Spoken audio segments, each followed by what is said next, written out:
I'm David Krentz, and I was a character designer on the Walking with Dinosaurs movie. Today, I'm going to show you how to draw the main character.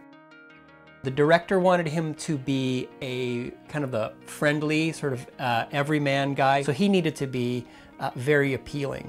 And probably the most appealing shape you can think of is a circle or an oval. So he was built around oval shapes. A lot of these centrosaurine dinosaurs kind of all have the same body shape. It's like you could just like cut and paste heads on there and get many different kinds of centrosaur dinosaurs. They also have very, very large hip bones that almost take up about half the length of the body.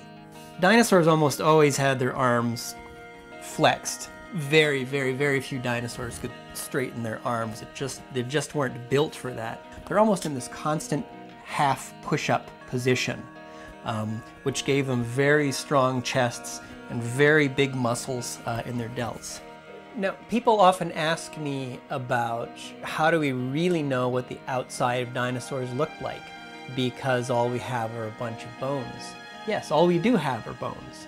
But on bones there are scars and pull marks that tell you where the muscle's attached. And for the most part, a lot of creatures all have the same kinds of muscle groups. Here's a little model of a Ceratopsian. It's a pretty good architecture to hang muscles on top. And that's just what I've done with this guy. So this shape here, this large apple shape, is the same as our apple shape deltoid. Then you go back into my drawing and I can kind of add that in there. I know where that's going.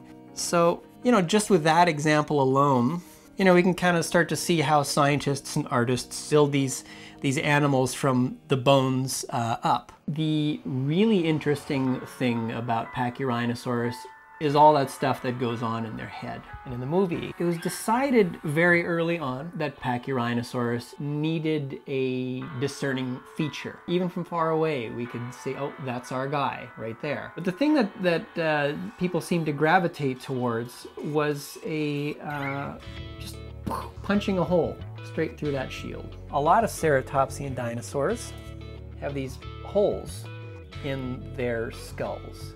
There's a really good place to punch a hole right there without affecting any bone and causing this horrible trauma to our poor little main character. And in the story it worked very well because as a youth he gets bitten by a troodon right up there on the shield, and it was like, well, there's our defining mark right there. I like to grab a model, any model will do, and just kind of hold a light to it, and you can kind of see which direction the lighting's going to hit.